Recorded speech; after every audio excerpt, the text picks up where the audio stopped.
when Satan blesses you. Look at somebody and say, neighbor, there are times in all of our lives when the devil can bless you, when Satan blesses you.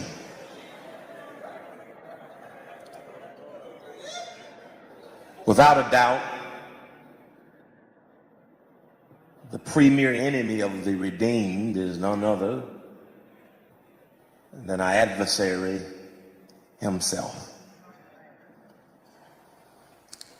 Whether Jesus was referring to those false religious leaders, or directly, or evil indirectly, Scripture clearly articulates the mission statement of the demonic. For the enemy's job is threefold, in that he comes to kill, to steal, and to destroy. There's nothing lovely from the character of Satan. There's nothing exemplary in the countenance of our enemy. Our enemy is without a doubt the premier foe for those of us who are called to ministry. Yet for some reason or another, it seems that the further we move from that period called antiquity into this period, which is called postmodernity, it is vividly clear that the rational and the enlightened mind has now begun to deny, denounce, and even in many instances discredit the reality or even the thought of the demonic.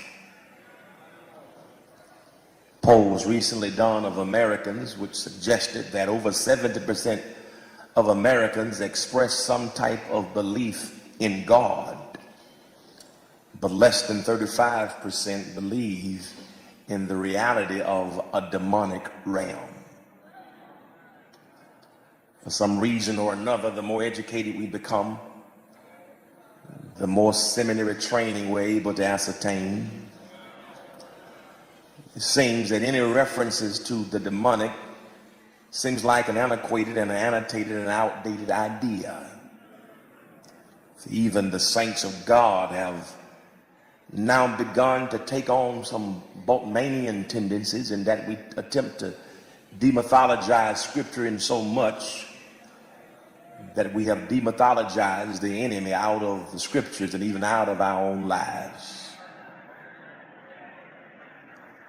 There are others who suggest that the reason why the faith community has to propagate the idea of the demonic is because we need something or someone to blame for our own infirmities and dysfunction. And so the talk of the demonic, the talk of evil, allows us to feel better about our own maladies, and it allows us to never take responsibility for the plights that we have created in our own sojourns. For some, they suggest that any talk about Satan is some abstract metaphysical ambiguity. Satan is some fictitious mythological character perpetrated by the faith community, because what we've done, in the words of Elaine Pagels, is we have allowed the talk about Satan to allow us to demonize those who become our own human adversaries.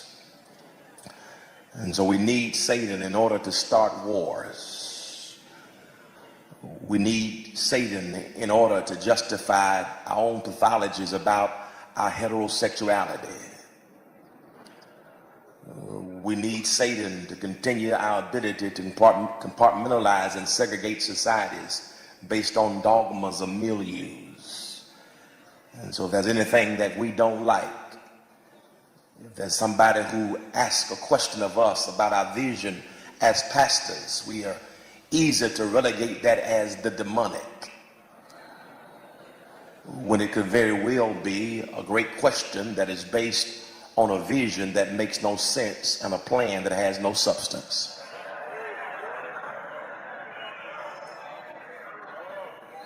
So often in our own lives, in an attempt to justify who we like and what we like, we need Satan, because Satan makes us feel good about these ecclesiastical caste systems that we have in church and even in society. Brothers and sisters, I'm here to tell us that while many believe that we should not worship God and bring any talk to Satan, I want to suggest that I still believe that Satan is real. I know that many enlightened minds, and there are many scholars around the house this morning who will think that this conversation lacks the ability to be cognitive and intellectual. That how dare you stand before us in such a scholastic gathering to talk about the demonic. We thought that you've been trained. We thought that you've been to school. Let's talk about social justice. Let's talk about the ills that affect us societally. How dare you insult our intelligence?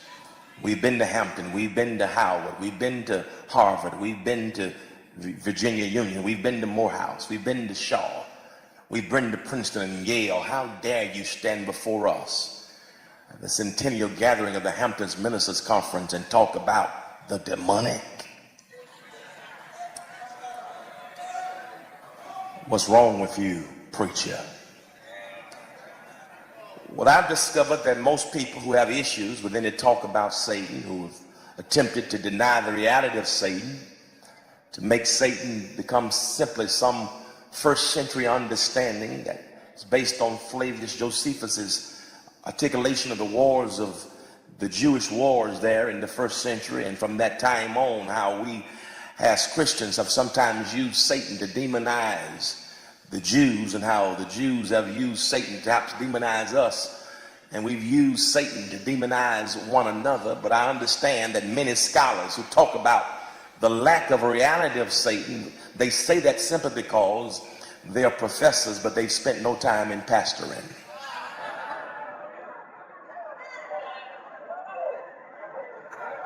Because if I can be honest with you, nearly 25 years of pastoring have taught me that there is a thing called the demonic. I think somebody else knows what I'm talking about here. It's amazing to me how pastors and scholars no longer believe in the reality of the enemy, but even those of the pagan world acknowledge the reality of the demonic. It's an ancient Near Eastern mindset that they feel that the entire cosmos was permeated with the presence of evil. Zoroaster there in the 6th century BC in Iran, Zoroaster, who did not believe that a Messiah was going to come some 6 centuries later to restore Israel back to a place of prominence, prestige, and popularity. But Zoroaster did espouse an equality, and he did espouse some sense of centrality between the forces of good and evil.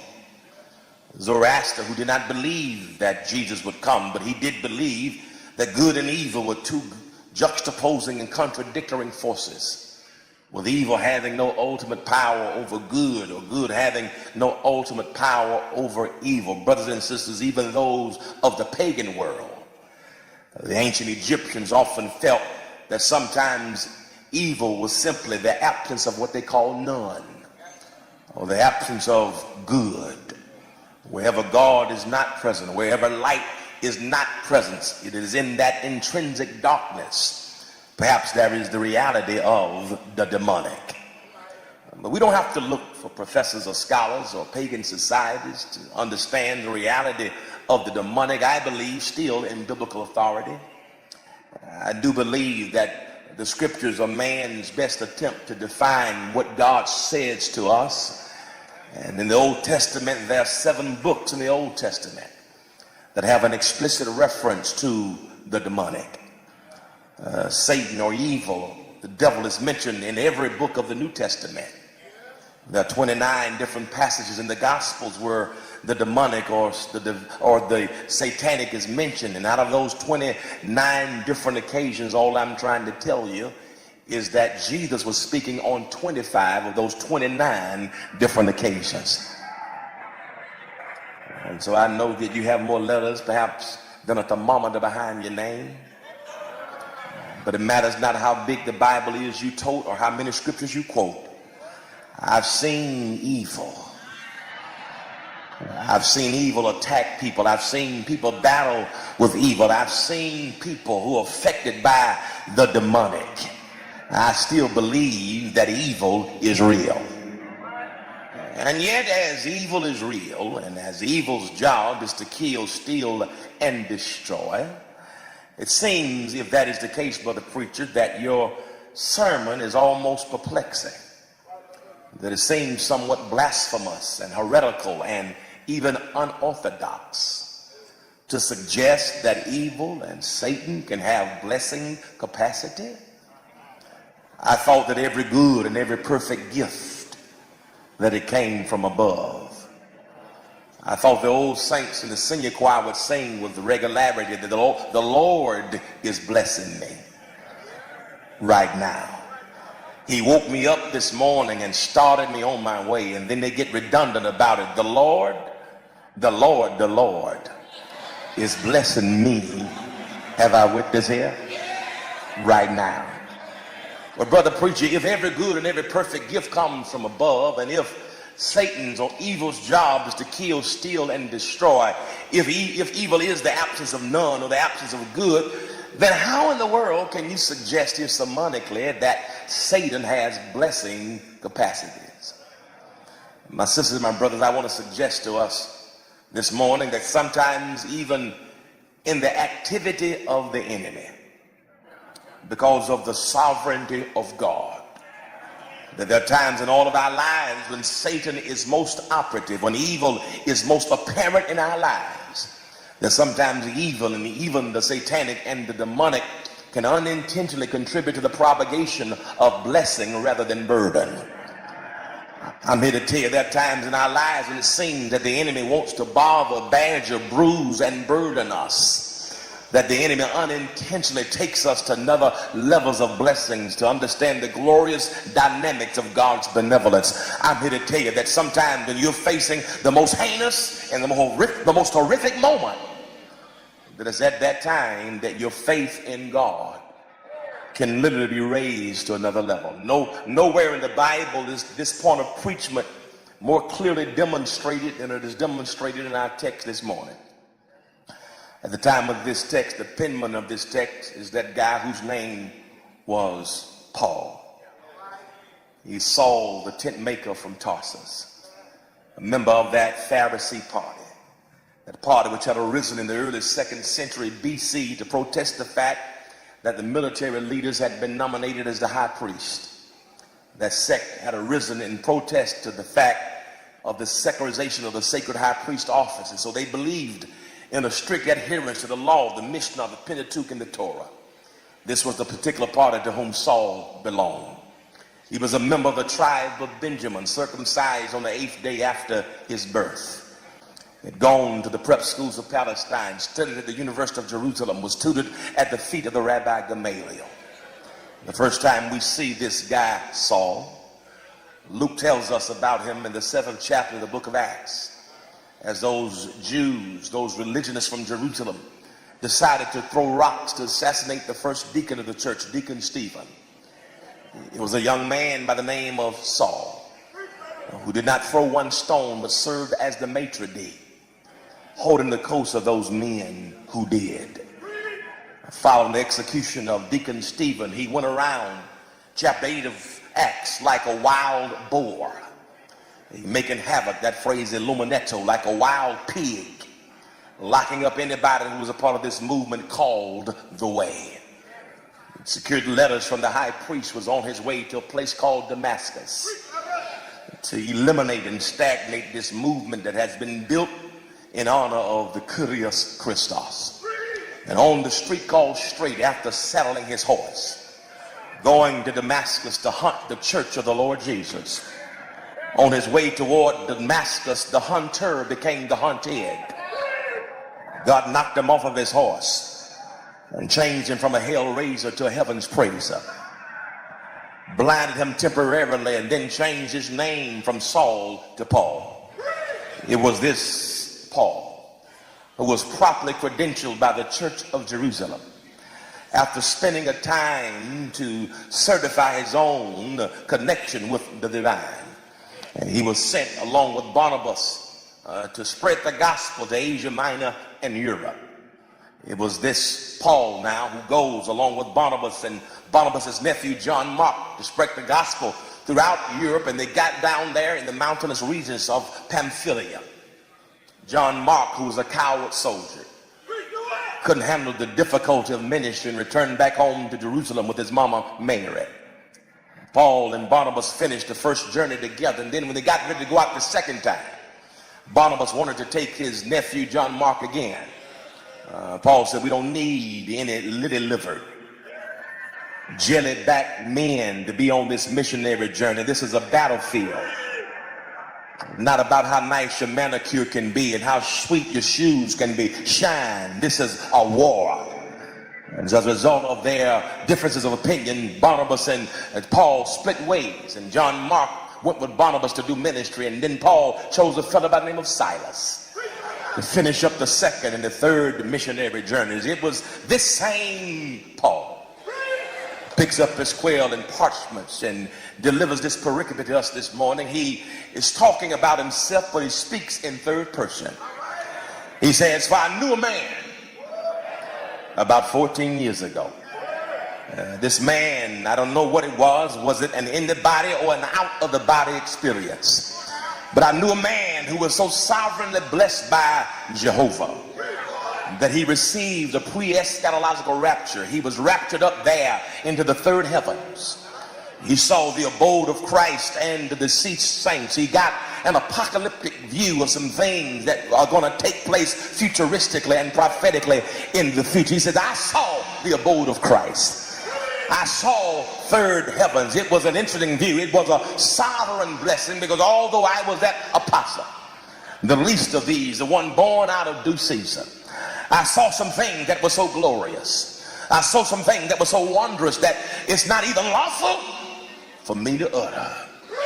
I saw some stuff that Thomas couldn't see, that Matthew couldn't see, that Peter couldn't see, that Bartholomew couldn't see. Although I was not there with them, I saw some stuff that I can't even tell you.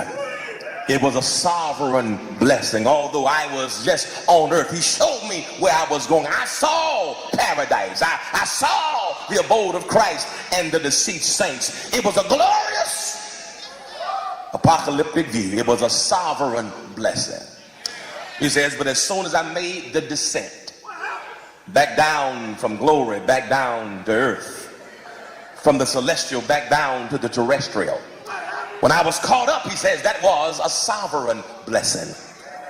When I came back down to the terrestrial, that was waiting for me a terrestrial blessing. He says, when I got back down to earth, the devil messed around and he blessed me.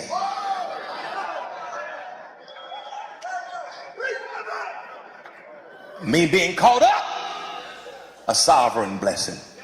Me coming back down to earth, a satanic blessing. He told me to tell you that the devil can unintentionally bless you. And some of you have been rebuking the enemy, and God told me to tell you, by the time you leave this message in the next 20 minutes, that you'll go back home tomorrow or Saturday not rebuking the enemy, but thanking the enemy. And so I came this morning to help add one phrase to your own ecclesiastical vocabularies. We hear thank you, Jesus, but I want you to say thank you, devil.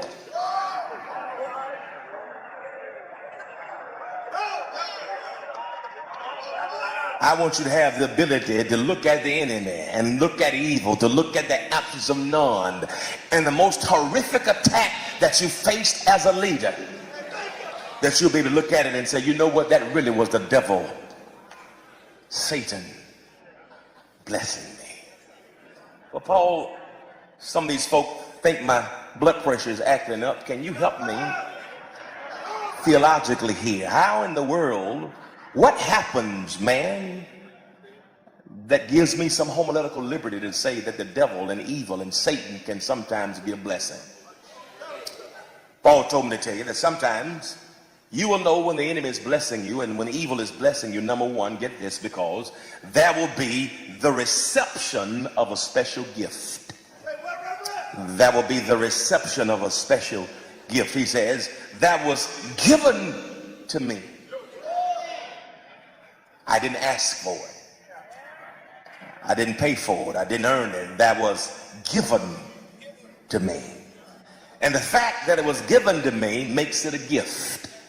That was given to me, it is a thorn in the flesh. That was given to me, he says in Greek, a scallops in my sarx. It was a dagger in my flesh. It was an excruciatingly painful dagger in my anatomy. It was a painful condition that was placed in my flesh. Now there's a measure of inconclusivity regarding the exact nature of this thorn. Some have suggested that perhaps Paul's thorn was a chronic condition of the eye called chronic ophthalmia. A dreadful eye condition that led to mucus chronically and profusely flowing from the apostle's optic membranes. Maybe it was an eye condition. Some others have suggested that perhaps Paul's thorn was pain over a previous divorce. Some others have suggested that maybe Paul's thorn was a struggle with his own sexuality. That maybe even Paul was dealing with some homosexual proclivities. Some others have suggested that maybe his thorn was the fact that he was physically unattractive. We are uncertain as to exact identity of the thorn, but we do know who bequeathed it to him. It was the messenger of Satan. It was one of Satan's emissaries that had been sent from the agency of hell to afflict Paul with this excruciatingly painful condition in his flesh. It was his pain. It was his pain. He received a special gift which was painful. And I'm talking to somebody right now. There's been given to you a thorn in the flesh. You didn't ask for the church. It was given to you. There's been given to you a rebellious and cantankerous trustee board. You didn't select them. When you got there, they were given to you. There's been somebody who's been given a rebellious stepchild. You didn't create them just by marriage. Come on, help me here, somebody. That was given to you. And here is my reality. When Satan gave Paul this special thorn, the enemy thought that this special gift, which was his pain, that it was going to destroy Apostle Paul. But can I tell you, sometimes when the enemy thinks that he's going to destroy you by hurting you, the hurts really don't destroy you, they really develop you. I want to talk to somebody because there are some hurting preachers around here this morning.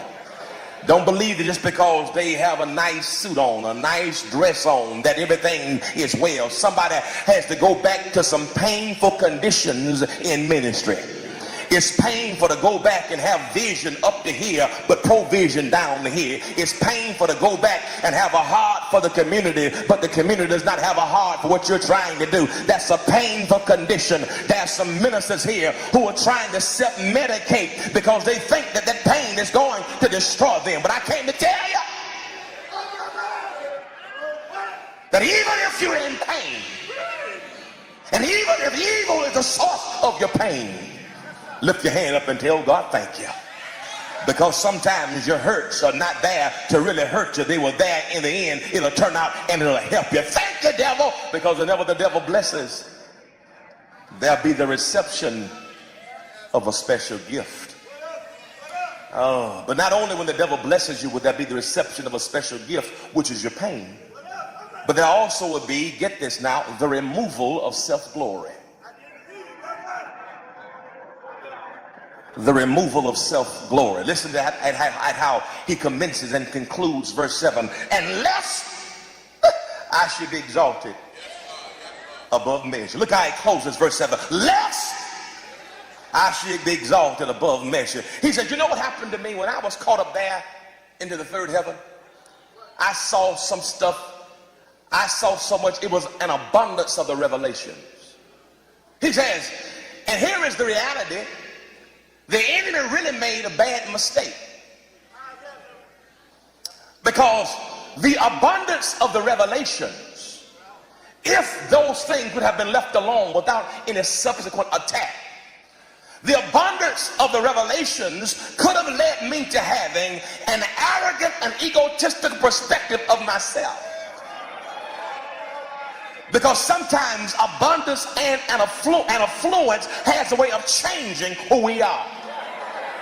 E. Franklin Fraser in his book called The Black Bourgeoisie suggests that sometimes the higher we climb the corporate and the social, economic, and educational ladders, sometimes the higher we climb in economics, the higher we climb in education, the less we go in terms of reverence and worship and appreciation to God. I want to suggest that the worst thing the enemy should have done to Paul was to give him a thorn.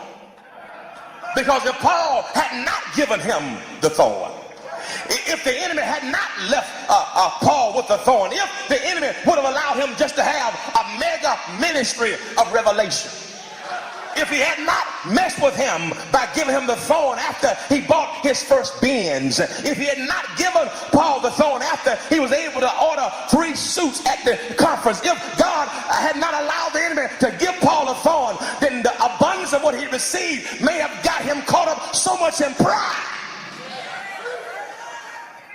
that he walks around the conference like he's smelling people. Because he has 500 members, because he's got an American Express card, because now he thinks he has arrived, because abundance and affluence has gone to his head. And that's the problem with a lot of us. God has given abundance of gifts, abundance of revelations, and yet if there's no subsequent attack, we can mount the pulpit as if it's all about us. But you know what happened? When the enemy gave Paul the thorn removed self-glory.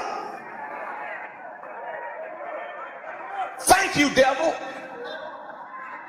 Because if you had not messed with me by hurting me, I may have gotten so insular, I may have gotten so narcissistic that I thought that ministry was about me and the church couldn't go on without me. Thank you, devil, for hurting me, because through your hurts remove self-glory.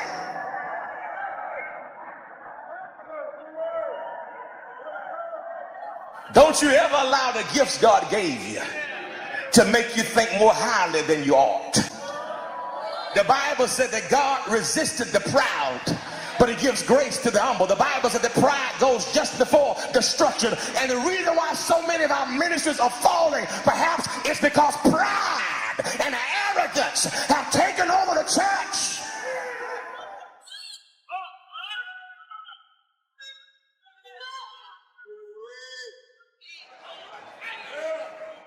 Proud in our theologies, proud in our patriarchy, proud in our acceptance of heterosexuals, but our condemnation of those who are unlike us.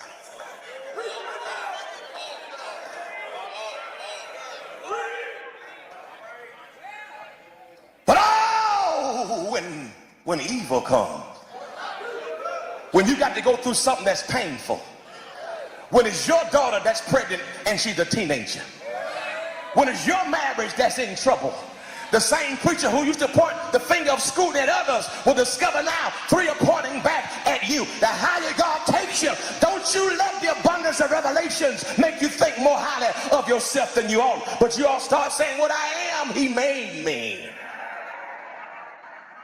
Thank you, devil.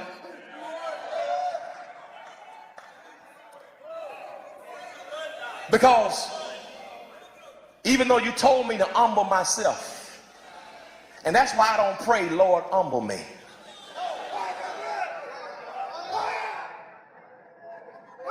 And you ought not pray, Lord, humble me. Ask Nebuchadnezzar how it feels when the Lord humbles you. So God says, I'm even being gracious to you by allowing the enemy to send you a thorn, because his humbling may be less intense than mine.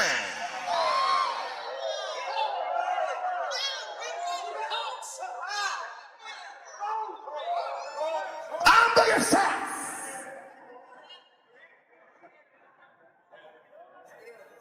I want to go higher in ministry. I want to do this. I want to be on the platform. How do I go higher in ministry? It's simple. It ain't deep. You don't need seminary education to figure it out. Go to seminary, but it's not deep. You want to go higher? It's simple. Exalt yourself, you'll be jacked up.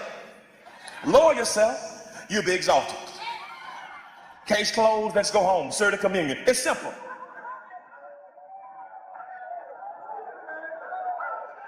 So if it's so simple, why we walk around, what's up, dog? What's up, dog? What's your name, dog? And with this old preacher talk to the side. Man, put your hand down.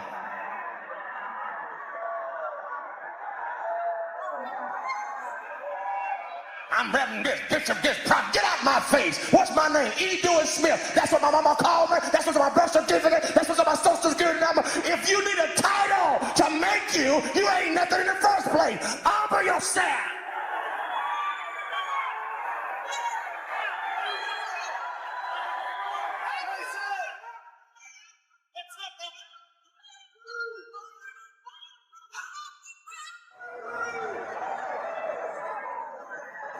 So God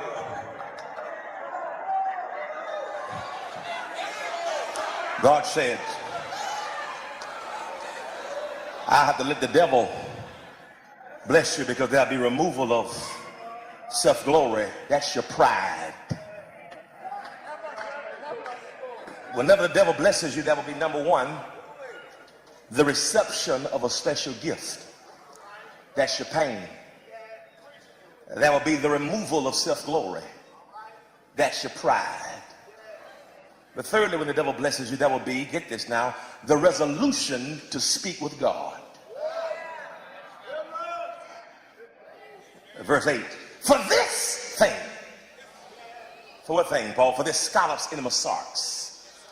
For this dagger in my anatomy. I besought the Lord with a trilogy of supplication. Thank you, devil. Because you thought that giving a preacher bipolar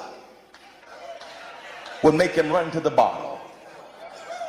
You thought that allowing suffering would make us all suicidal. But thank you, devil. Because after the thorn, we didn't write a resignation letter. We're not going to self-medicate, but because of your attacks, now we can have an affinity with divinity. Now we can have a hookup with the holy. Now we can have interaction with the infinite. We can have dialogue with deity. Thank you, devil. Because what you did with the thorn, it is now through your thorn that we recognize that the thorn room is the way to the throne room. Somebody help me preach around here. As a matter of fact, what you've done by attacking me is you've, in actuality, brought me closer to God.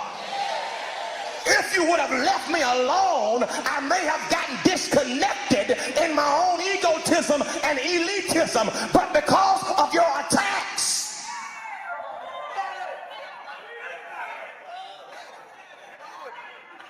I'm closer to God than I ever been since I got hell in the church.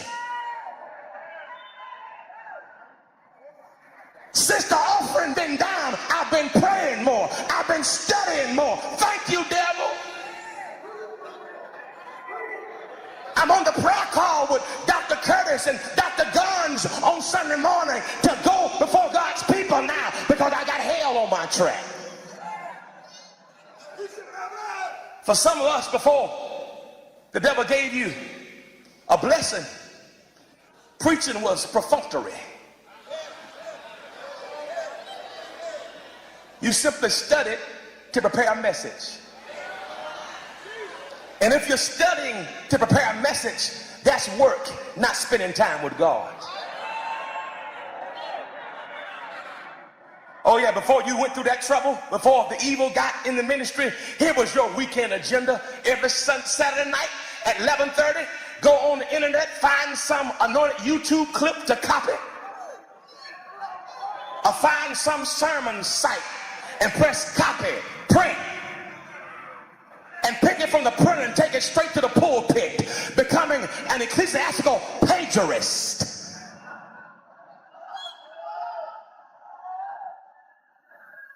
Can I help you here? God don't anoint counterfeits.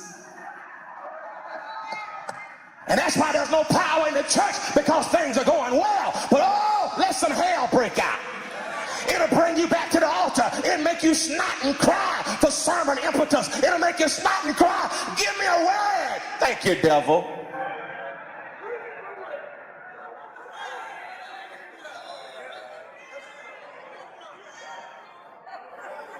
My prayer life.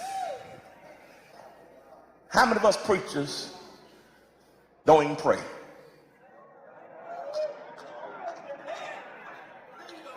We so good with our craft that we can look at a text, know which tools to use, put it together in your routine on Sunday, have it printed out, and go with your own power because of your gift. There have been times I had every I dotted, every T crossed, and I thought that horse was going to ride like Secretariat.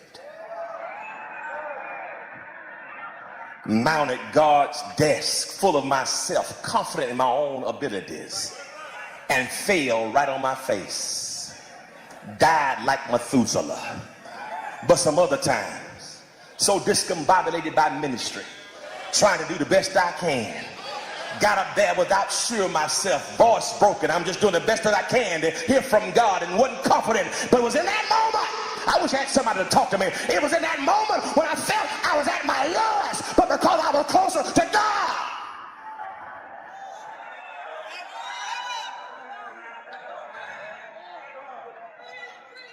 So when you go back home, tell your boards that are not with you, thank you.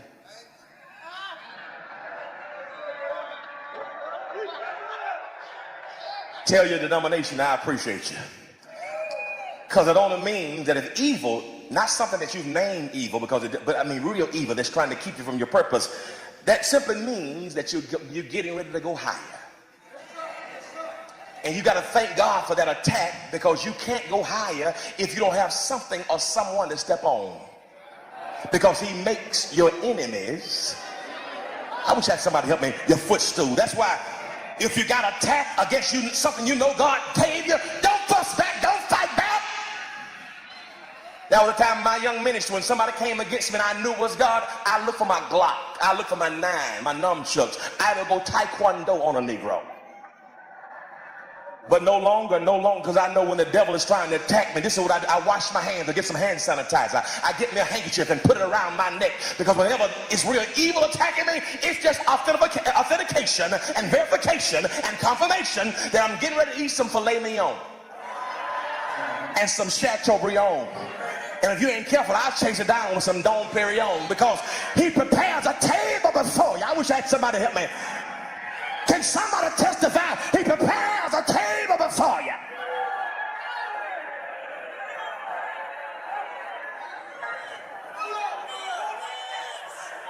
In the presence of my enemy. And so, thank you, devil. Because as the reception of a special gift, that's my pain. Because you've been messing with me, that's been the removal of self-glory. That's my pride. Because you didn't mess with me, devil, that's been the resolution to speak with God. That's my prayer. But then fourth and finally, whenever the devil blesses you, whenever evil blesses you, not only would that be the reception of a special gift, the removal of self-glory, the resolution to speak with God, But fourthly and finally, that will be the recognition of sustaining grace. Listen to this conversation between creature and creator. Paul goes to God. God, will you move this thorn? Paul says back to God. God says back to Paul, no, Paul. That's a good hermeneutic for some of us who name it and claim it, blab it and grab it, call it and haul it.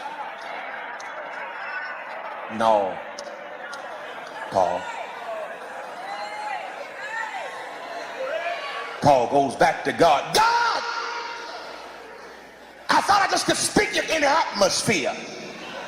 Why won't you move my thorn? God says back to Paul, Paul, I can't move it because you're doing all right with it.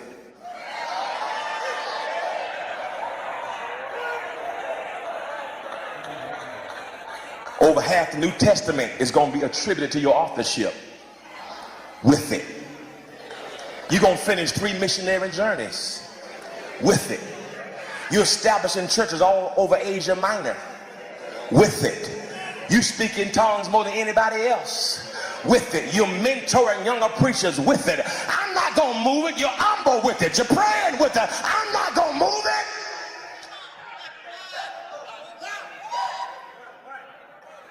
You're doing too good with it.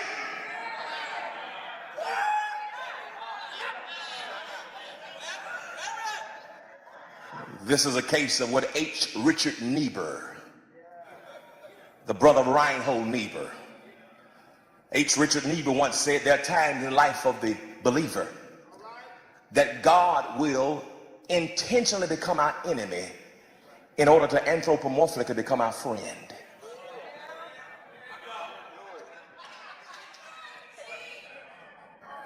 He allows the enemy to attack Paul.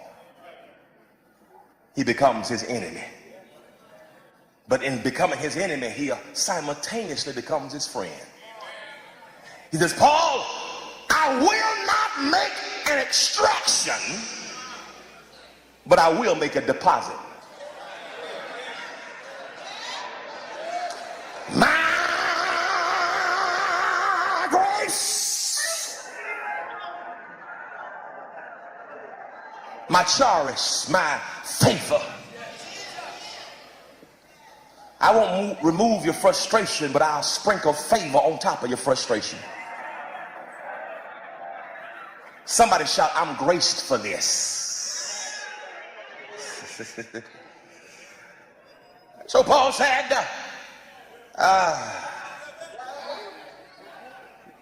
Jesus said, my grace is sufficient.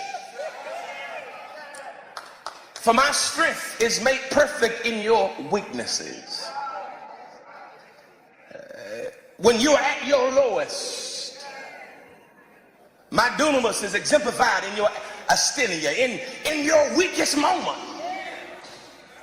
You won't know anything about my power if you're still using your own power. So commit your interpretive realities, commit your hermeneutical and homiletical skills over to his grace. And Paul says, most gladly therefore, will I rather glory in mine infirmities, that the power of Christ may rest upon me. He said, therefore I take pleasure in my infirmities. I take pleasure in my reproaches. I take pleasure in my necessities. I take pleasure in my persecutions. I take pleasure in my distresses. For Christ's sake. For when I am weak, then am I strong. And I don't know about y'all this morning, but so many times in my life, y'all, I've been attacked by evil. And but now I can testify when the devil means it for your bad, and the Lord, he means it for your good. Do I have a witness in the building? When Satan is messing, and the Lord, he is blessing. Yeah, and I'm glad this morning that so many times in my life I felt like Andre Crouch when he said, I've had many tears and sorrows. Yes, Lord, I've had questions for tomorrow.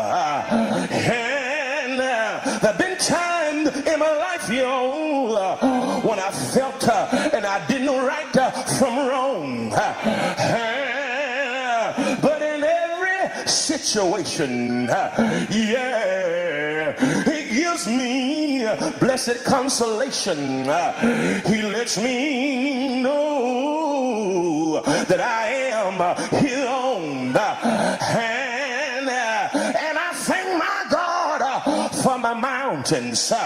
Yeah, I thank God, I thank God, I thank God, I thank God for my valley. I thank him for the storm he's brought me through. In God, all right, yeah, cause if I never had any problems, and I would not know that God could solve them. Yes, Lord, I wouldn't know what faith in God's word can do. And why don't you shake a neighbor's hand and do this favor for me and tell your neighbor, I've had my share of life's ups and downs. Ooh, yeah, I've had my share of being lied on. And I've had my share of walking the floor all night long. But my testimony through it all, I've learned, I feel old school, to trust in Jesus. Through it all tonight, I've learned to trust in God. Can you see it? Ooh, yeah. I gotta close it now, but I'm reminded of 2005. A hurricane called Hurricane Katrina. She came through the Gulf Coast region. Yeah, and there was a young boy who was being raised by his elderly grandmother in the 9th Ward of New Orleans. Yes, Lord, the boy's daddy had been killed in gang violence, and his mama died of AIDS virus. Yes, she did. And his grandma was raising her only grandchild in abject poverty there in the 9th Ward. They had a shotgun house. You could look through the roof and see the stars, look through the floor and see the dirt. But Katrina came there and the waters were riding real high. The young man and his grandmama had to sleep the first night on the roof of that home. And the next morning the Coast Guard brought a boat through the community, took them off the roof of the house and took them down to the Morial Convention Center in downtown New Orleans. And they were there seeing people die no food. But after 5 days, a bus came from the city of Atlanta. And it took the old lady and her grandson to Atlanta, Georgia. When they got to Atlanta, Georgia, that old lady went into an interview with some philanthropists from the 100 black men of Atlanta and from Emory University, from the Woodruff Philanthropic Organization. And when the old lady was interviewing, the young teenage boy was feeling suicidal. He had lost his faith in a belief in God. But when his grandmother came out of the interview, the grandmother was singing. She was whistling and had a smile on her face. And the young boy looked at his grandmother and said, "How are you singing? We stripped from our home. We don't have a job. We don't have a roof over our heads." And then the old lady looked at her grandson and said, "Son, you don't understand, but while I was in the interview, I was meeting with some people from Emory University. And what they gonna do, boy? They gonna give me a job as a receptionist in the Emory University Hospital, and they've already set aside my salary of $75,000 a year just to answer the phone and deliver messages." Son, the Woodruff Foundation is gonna build us a brand new house. Son is gonna have 4 bedrooms. Son is gonna have 2.5 bathrooms. We're gonna have us a jacuzzi in the master bathroom. But if it had not been for the hell we've been through, if it had not been for the wind and the rain, we wouldn't be blessed the way we've been blessed. I want you to shake the neighbor's hand and tell your neighbor, all the hell you've been through, God's gonna use it to take it to another level. So you got to give him glory, because after every cloud, the sun gotta shine. And he lay in there. Anybody in here wanna give God some glory? For I'm going higher. Why don't you raise your hand toward heaven and tell him, anyway, you bless me, Lord, I'll be satisfied. Do what you want to do. I'm going to praise you right now. I got to take my seat here now. But is there anybody here can testify after you cried, after you've gone through hell, a change is going to come?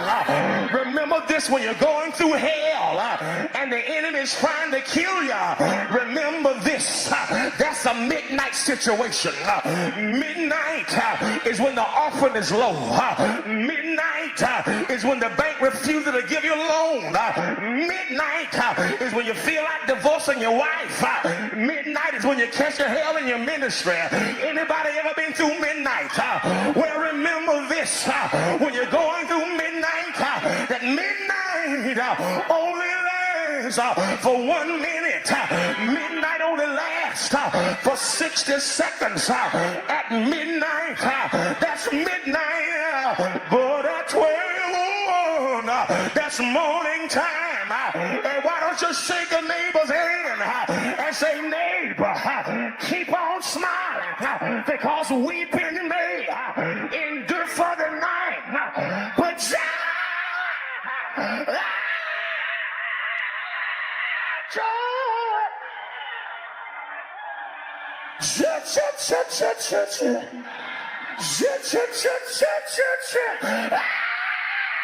joy is coming.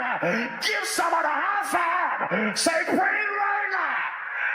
Because when you get back home, joy, and this joy that I have, the